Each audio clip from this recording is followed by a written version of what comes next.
Simak cerita asli Ivana. Kisah nyata asal-usul hantu noni Belanda bernama Ivana van Dijk karya Risa Saraswati.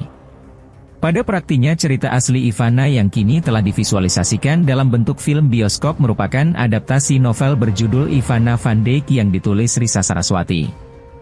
Berangkat dari kisah nyata, cerita asli Ivana adaptasi novel Ivana van Dijk ialah karya Risa Saraswati yang menceritakan sosok hantu noni Belanda yang penuh amarah dan dendam.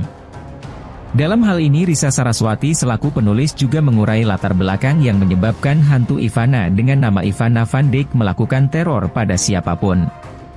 Sebelumnya diketahui Risa Saraswati ialah seorang penulis sekaligus YouTuber yang mampu berkomunikasi dengan makhluk tak kasat mata. Kemampuan khusus Risa Saraswati membawanya mengetahui sosok hantu Ivana yang berada di rumah neneknya. Lantas seperti apa kisah nyata asal-usul hantu Ivana van Dijk? Hantu noni Belanda yang berparas cantik? Suatu hari Risa bertemu dan melihat sosok hantu perempuan yang berambut pirang. Ternyata hantu yang berparas cantik dan berasal dari Belanda itu bernama Ivana van Dijk. Risa menjelaskan bahwa hantu Ivana kerap kali terlihat penuh amarah, kebencian serta dendam. Ternyata hantu Ivana membenci orang berparas Melayu, perempuan cantik serta mereka yang berasal dari keluarga bahagia.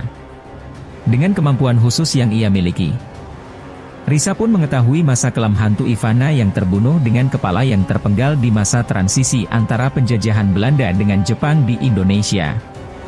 Hal itulah yang membuat hantu Ivana ingin balas dendam dengan siapapun yang ada di sekitarnya. Terlebih di akhir hidupnya, hantu Ivana meninggal dengan cara tragis setelah dikhianati oleh sekelompok orang. Begitulah cerita asli Ivana, kisah nyata asal-usul hantu noni Belanda bernama Ivana van Dijk karya Risa Saraswati secara ringkas. Jangan lupa support terus kami dengan like dan subscribe ke channel kami, agar kamu tetap update dan tidak ketinggalan info seputar film.